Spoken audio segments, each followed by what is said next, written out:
Bienvenue dans ce nouveau numéro de Station Europe qui va être consacré à la voiture. Est-elle devenue la mal-aimée en Europe et en particulier dans des grandes villes comme Bruxelles? On en parle avec Til van Gisegem d'Inter-Environnement Bruxelles, avec Saskia Brikmont, députée européenne, et avec Emmanuel Foulon, porte-parole du groupe socialiste au Parlement européen. Voici Station Europe.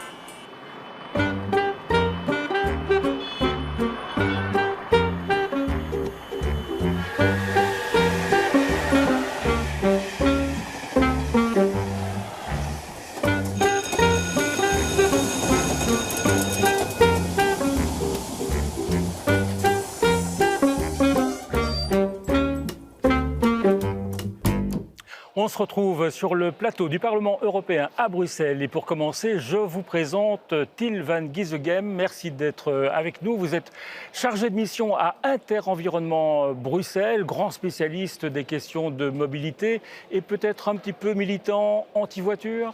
Il n'y a pas de réponse courte, mais je fais partie d'une organisation qui milite pour une réduction effectivement de l'usage de la voiture à Bruxelles, pour des raisons environnementales, mais à condition que ça passe par une attention sociale et des politiques qui visent à résorber les inégalités à Bruxelles.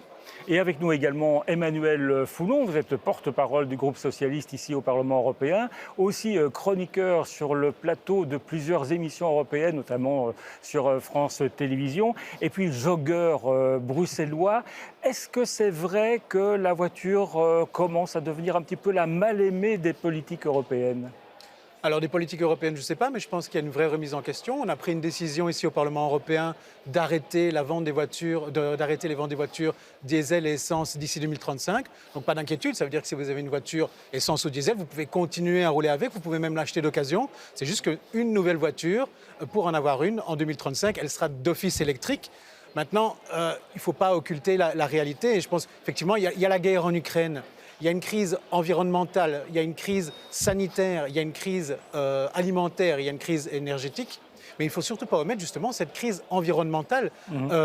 Et on a tendance peut-être à l'oublier. Je ne vais pas faire un top 50 des crises les plus graves ou celles par laquelle il faudra absolument commencer. Je pense que c'est un message aux politiques, ici et ailleurs, c'est qu'il faut travailler de front sur toutes ces thématiques. Mais derrière, vous ne pouvez pas dire la crise environnementale, on s'en occupera plus tard, parce que sinon, il n'y aura pas de plus tard.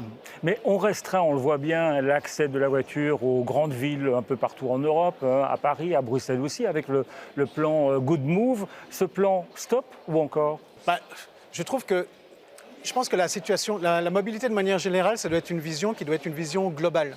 Et j'ai l'impression que quelquefois, on rajoute une couche sur une couche. Et ça, c'est un vrai problème. Ce n'est pas purement sur Bruxelles, c'est de manière générale à travers l'Europe. Et c'est quelque chose que l'on doit absolument combattre. Til van Gisegem, le plan Good Move pour les nuls, on explique comment ? Le plan Good Move pour les nuls, le plan Good Move vise à réduire la place de la voiture en ville de 24% d'ici 2030, comme les plans précédents. Alors tout à l'heure, vous disiez, est-ce que la voiture est mal aimée aujourd'hui à Bruxelles? Le problème, c'est plutôt que la voiture a été trop aimée dans le passé. Dans les années 60-70, on a vraiment construit Bruxelles pour la voiture. C'est à ce moment-là qu'on a construit des tunnels, qu'on a construit des autoroutes urbaines. C'est à cause de l'exposition 58, c'est un peu ça, Oui, c'est dans le sillage de l'exposition 58, où on a démantelé le réseau de tram qui était beaucoup plus important pour construire du métro souterrain parce qu'il gênait l'essor de l'automobile. Aujourd'hui, on doit composer avec cet héritage. On doit aussi composer avec le profil finalement des gens qui utilisent encore la voiture aujourd'hui. Et il y a des profils très différents. Il y a des gens aujourd'hui qui utilisent la voiture dans ce sillage-là, c'est-à-dire qui ont une dépendance subjective, on pourrait dire, à la voiture, qui même s'il y a des alternatives à la voiture, n'imaginent pas pouvoir utiliser ces alternatives. Il y a toujours un côté ma voiture, ma liberté qui est très fort, mais à côté de ça, il y a une dépendance objective aussi à la voiture. Il y a toute une série de gens qui ne savent pas faire autrement, que ce soit pour des raisons familiales ou professionnelles, que d'utiliser la voiture. Et il faut pouvoir aussi se poser la question des profils de pourquoi est-ce qu'on utilise la voiture. Alors le plan Good Move de diminuer la voiture, c'est très important, mais il faut que les mesures puissent aussi se réfléchir sur ces composantes sociales de la mobilité. Il veut en quelque sorte, ce plan, décourager l'utilisation de la voiture. Oui, il veut décourager l'utilisation de la voiture. Pour nous, le problème, c'est la manière dont il le fait, en fait. C'est-à-dire qu'il le fait sous un régime qui dit « Ok, on va décourager l'usage de la voiture en laissant finalement le marché économique réguler les choses, c'est-à-dire en augmentant le coût de l'usage d'une voiture.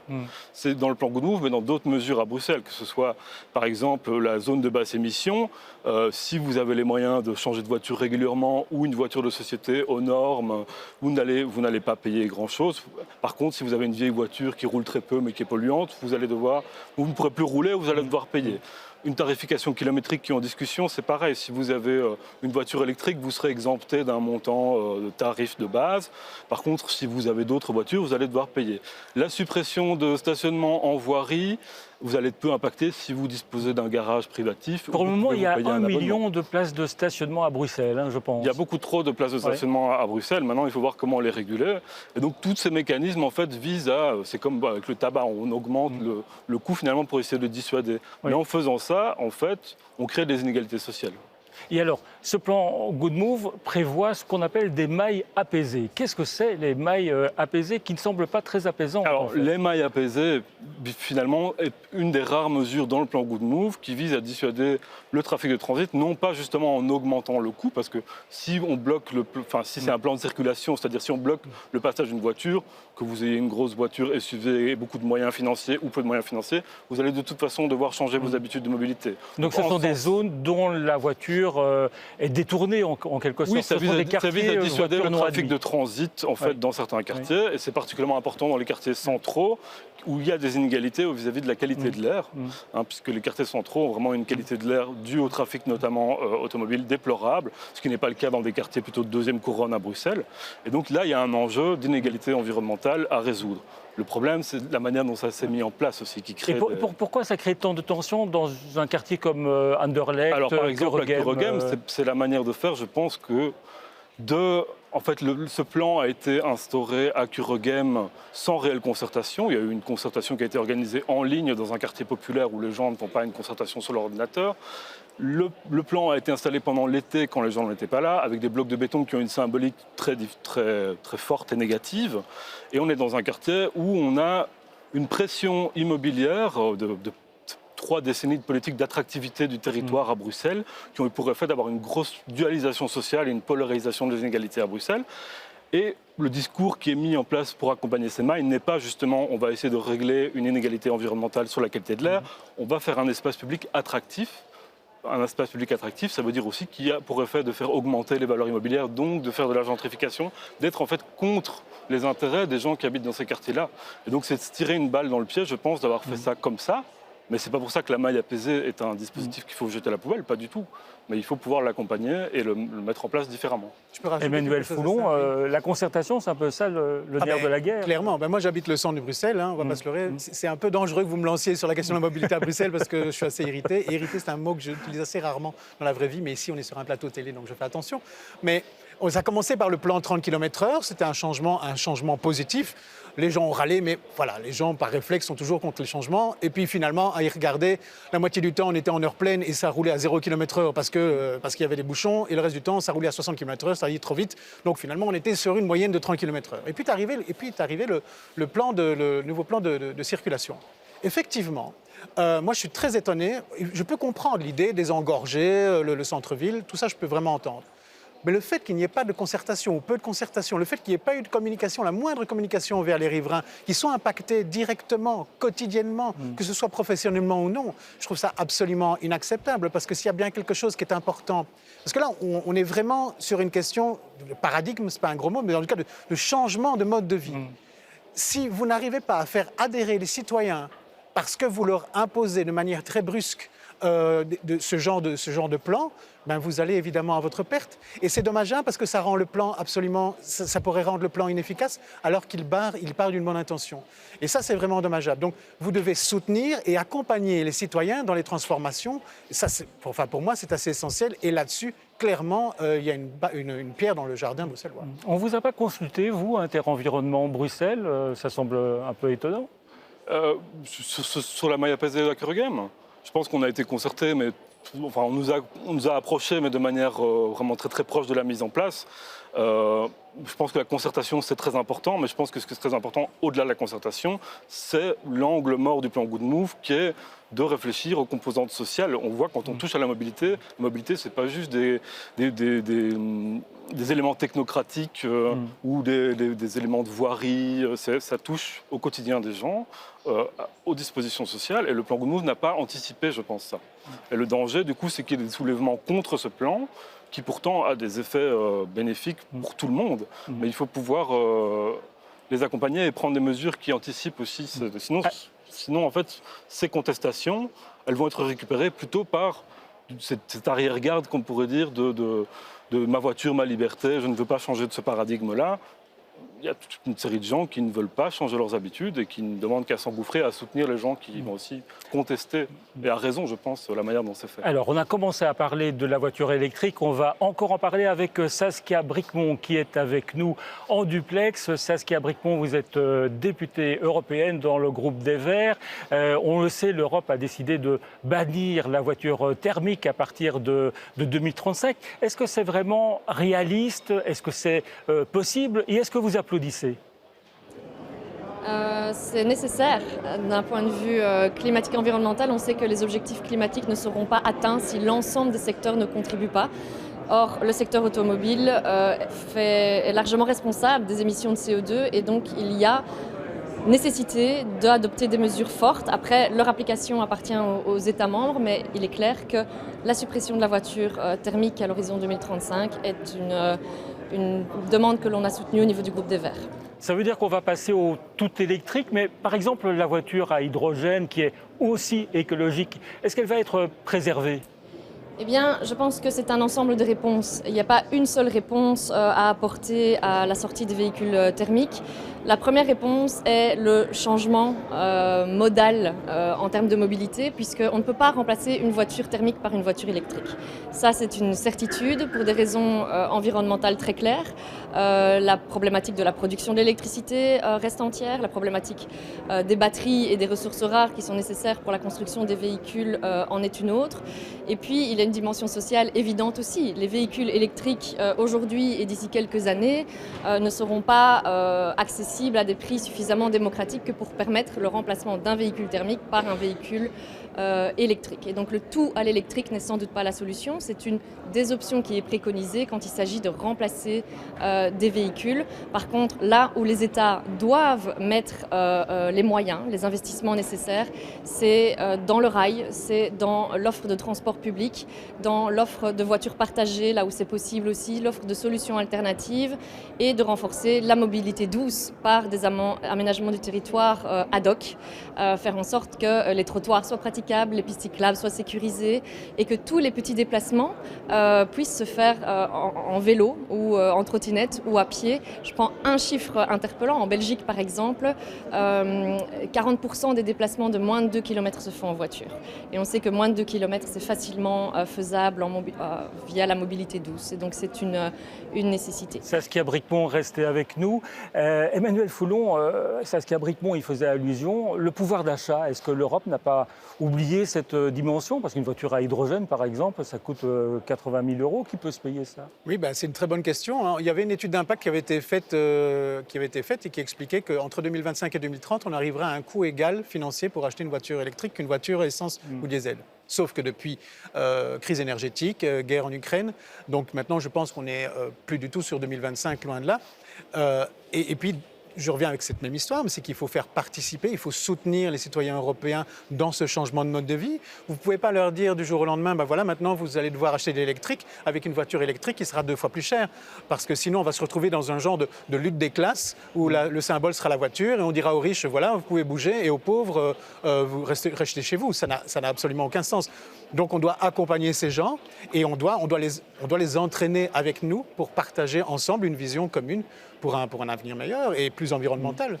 Tilven Giesegem, d'accord? Ou bien vous dites, si la voiture coûte de plus en plus cher, tant mieux, ça va contraindre les gens, les citoyens, à prendre le métro, le vélo Le problème de la voiture électrique, nous, on est très sceptiques sur le bénéfice environnemental même de la voiture électrique. Comme l'a dit Mme Brikmont, en fait, sur la pollution de gaz à effet de serre, la voiture électrique amène surtout un déplacement de la pollution qui était au niveau local à Bruxelles vers les pays où sont construites les batteries et les voitures, avec, si on remplace tout le parc automobile actuel par de l'électrique, avec un doublement, voire un triplement de la pollution de l'air et des eaux dans des pays hors européens.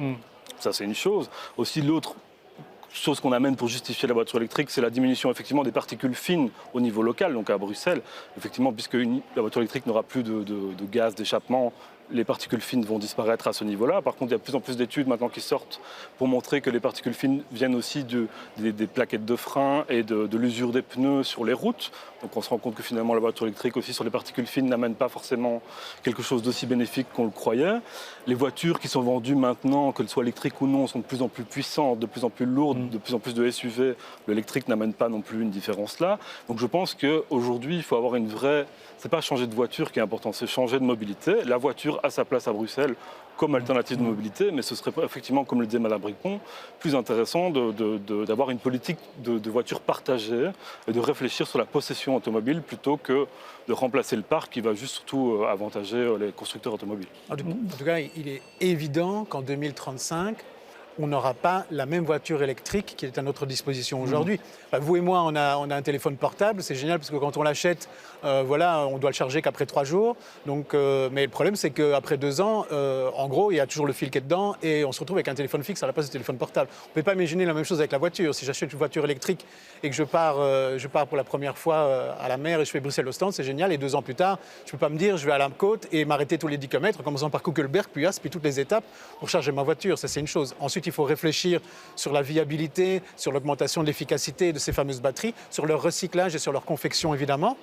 Et enfin, il y a une vraie question écologique qui se pose parce que charger des voitures électriques, c'est bien, mais si l'électricité elle est faite par des usines à charbon, ça n'a aucun sens et tout le bénéfice s'évapore. Alors, on n'en est pas encore à l'interdiction de la voiture thermique dans les grandes villes, mais déjà, il y a des zones de basse émission qui sont imposées dans des villes comme Paris ou Bruxelles. On rejoint Saskia Bricmont. Certains disent que c'est une bombe sociale, en fait, ces zones de basse émission. Qu'est-ce que vous en pensez ?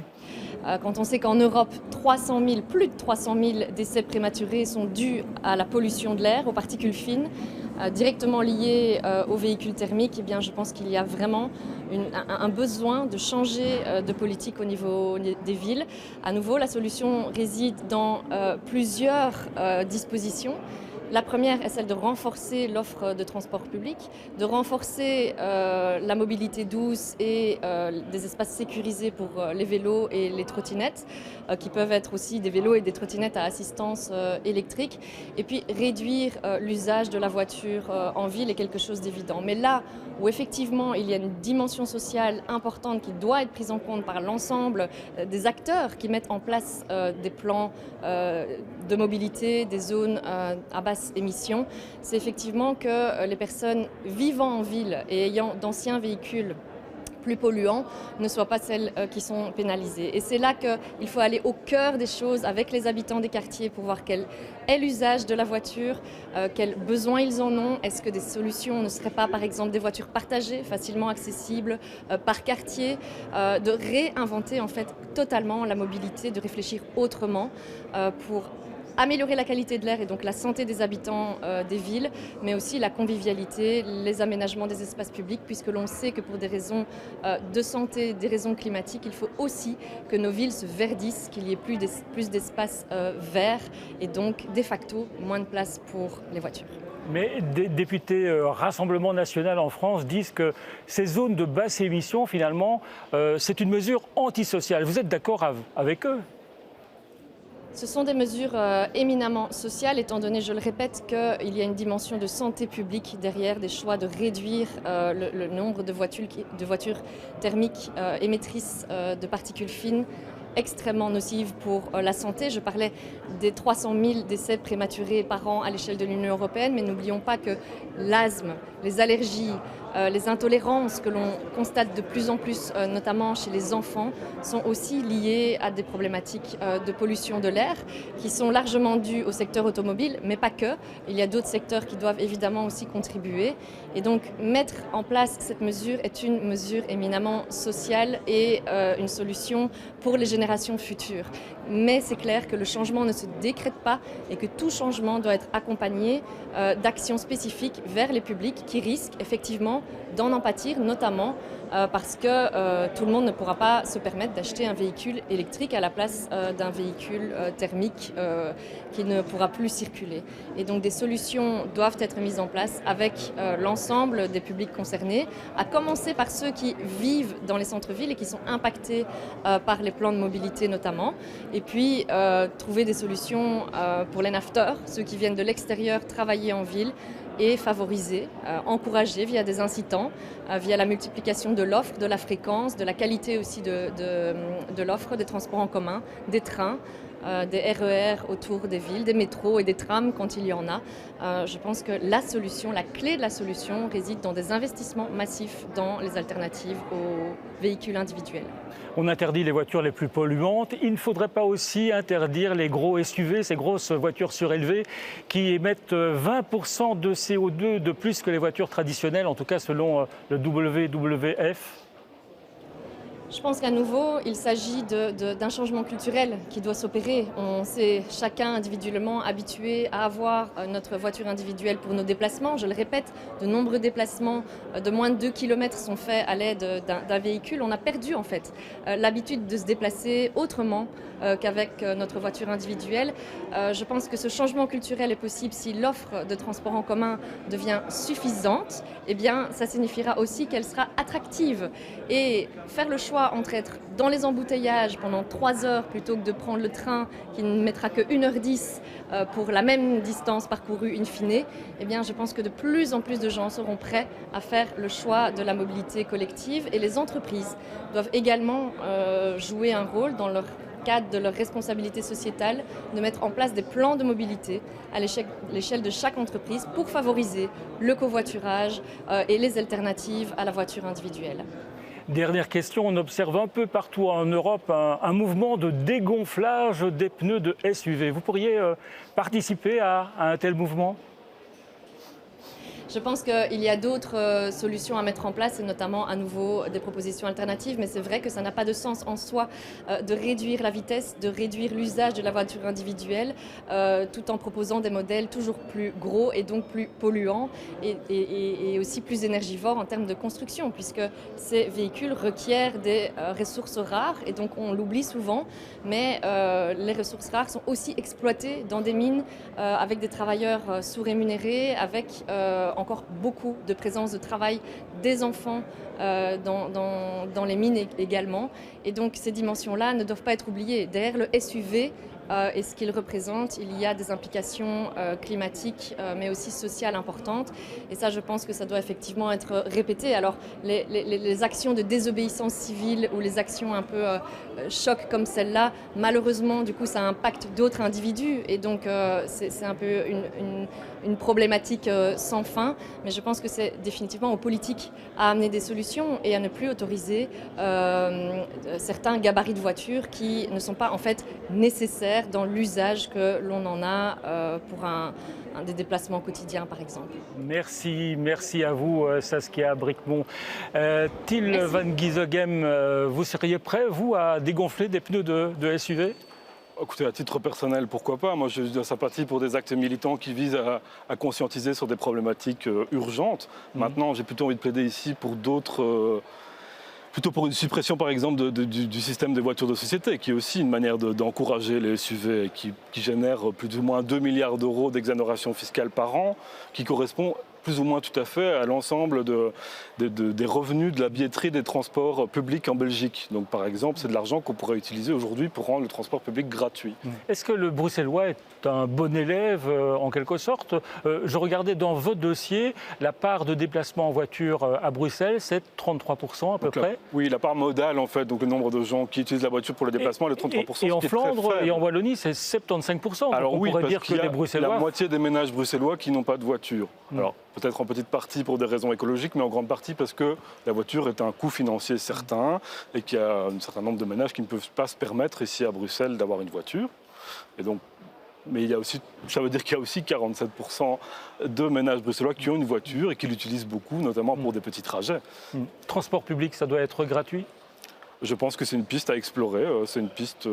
L'enseignement gratuit, les soins de santé gratuits, c'est un service public qu'on valorise. Changer de paradigme et de valoriser le transport public et donner la priorité en disant non seulement c'est gratuit, mais en plus on investit pour le développer. C'est un bon signal, je pense. Gratuité du transport public En tout cas, on doit y tendre, c'est assez évident. Je pense qu'il ne faut pas faire payer plus cher ceux qui consomment actuellement de l'essence, du diesel, mais faire payer moins cher ceux qui pourront consommer de l'électrique, ceux qui pourront avoir des réflexes environnementaux et en accommodation avec les impératifs que nous impose le réchauffement climatique. Till van Gisegem, à côté de vous, 2 enveloppes. Une avec une bonne question, une autre avec une mauvaise question. Vous prenez laquelle? Je prends la mauvaise question. La mauvaise question, vous la lisez à haute voix et vous n'avez pas peur. Irez-vous en cachette au salon de l'auto? Bien écoutez, non, parce que je n'ai pas de voiture, mais je n'ai pas non plus de vélo. Mais on peut rêver. Pardon? Ça vous fait rêver, ça vous fait pas rêver la voiture? Quand vous étiez petit, vous ne jouiez pas avec des petites non, moi ce qui me automobiles? fait rêver, c'est d'avoir des services publics de qualité, dont le transport public, que j'utilise quotidiennement. Voilà, quelle fin, quelle conclusion raisonnable. Merci Till van Gisegem, merci Emmanuel Foulon de vous être arrêté à la Station Europe. Merci à Pascal Simard et à toute l'équipe qui a réalisé cette émission ici au Parlement européen. Et on se retrouve dans 2 semaines pour un nouveau numéro de Station Europe.